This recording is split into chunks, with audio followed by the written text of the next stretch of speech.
International Hall, Brentwood in Essex, where Matchroom Promotions present the main event of the evening, the British Heavyweight Championship, sponsored by Storm Seal live on ITV. All your officials for this evening are appointed by the British Boxing Board of Control. The contest is over 12 rounds of 3 minutes each round.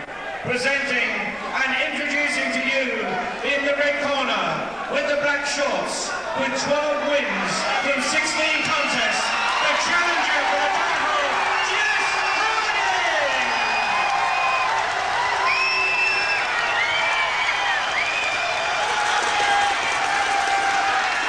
Standing ovation. I said that he'd have a big support here, Jess Harding. I was right. And a prolonged applause for him. Opponent in the blue corner with the red shorts with 30 wins from 30 contests, the defending British champion from Wandsworth, Mason!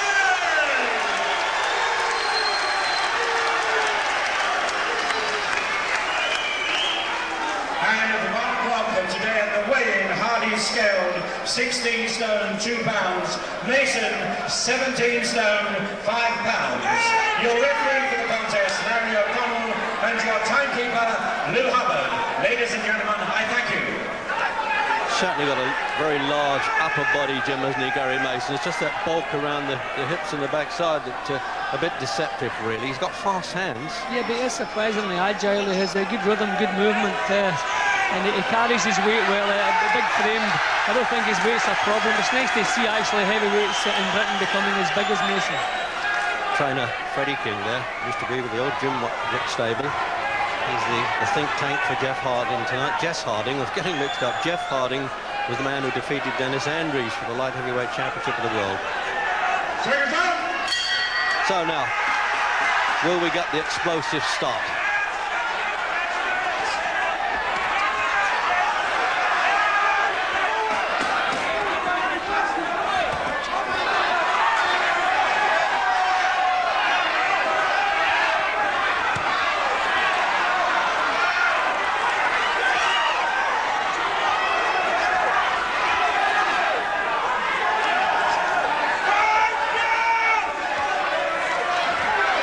Mason's last opponent, Terry Armstrong, was derided in the press, and even Honest Mason said he wasn't very pleased with that one, but he knows he can't hang around with this fellow. A lot of threats coming in. Well, there's been talk about, is it a mismatch? Certainly from the Lawless camp at one time, thought they was putting Harding in a bit too much above his head. Gum shields out there, and it's Harding's. Minute gone. And he's willing to stand and trade punches with him, Harding. He's got to do that by the look of it.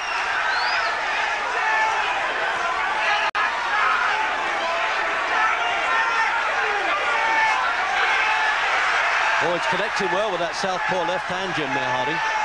Yeah, Mason a little bit careless there. He imposed himself right from the opening bell, landed some good shots, but he's been a little bit careless. Harding's come back with good counters. Mason can't afford to let the underdog gain his confidence. He has to keep control. It was a controlled start, but he's just a little bit careless there.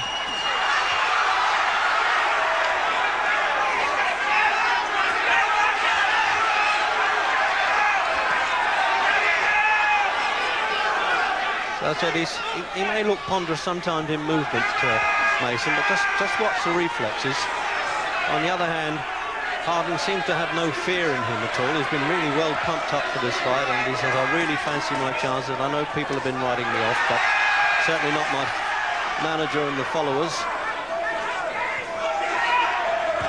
Oh, the right-hand punch there. He nearly went over from that, but he pulled himself back well there, Harding.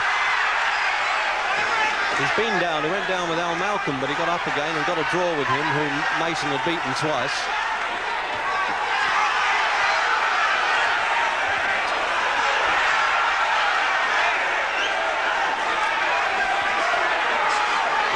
There it is into the last 30 seconds of the opening round then. I tell you, it's quite a bit of tension time here with the followers of both camps, particularly the Harding camp. People daren't blink or look down at their programmes here at Brentwood in Essex.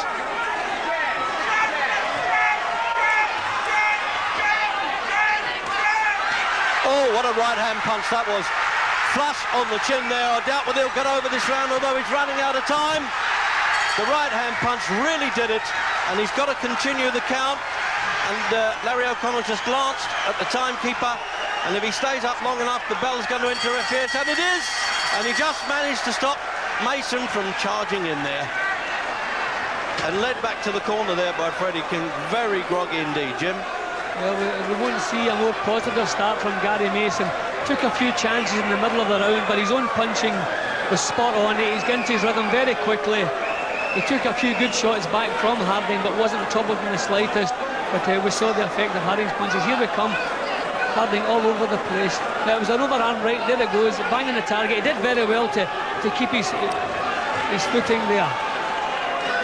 And then in the overhead shot as well, Jim. I mean, that was some right hand. He ruled that well, but had it been earlier in the round, well, I think it probably could have been curtains there. There it is. Seconds out. Round 2. Out for the second then.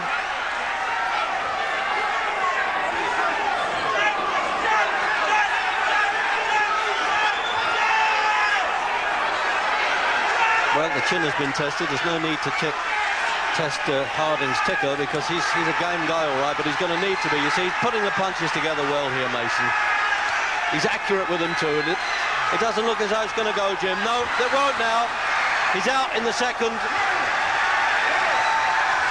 And they've dived in there. The referee stopped it while he's on the floor, turning him on the side. And the boxing board of control doctors in the ring right away. This fella was a bit lethal tonight, Jim, even allowing for the fact that there were people that thought that Harding wasn't ready for him. Yeah, well, he still did it in style. There must have been pressure on Mason tonight because everybody expected him to win. I'm a bit concerned at the way Harding went over there. His head really thumped that canvas, and at this moment I'm a little bit concerned that no serious damage is taking place. But Mason's performance was flawless. He knew he had too much power, too much strength and experience. He boxed far more rounds than Harding. He just took the fight with a scruff of the neck and stayed there. But hopefully Harding is going to fully recover from that. But his head really thumped the canvas after he went over.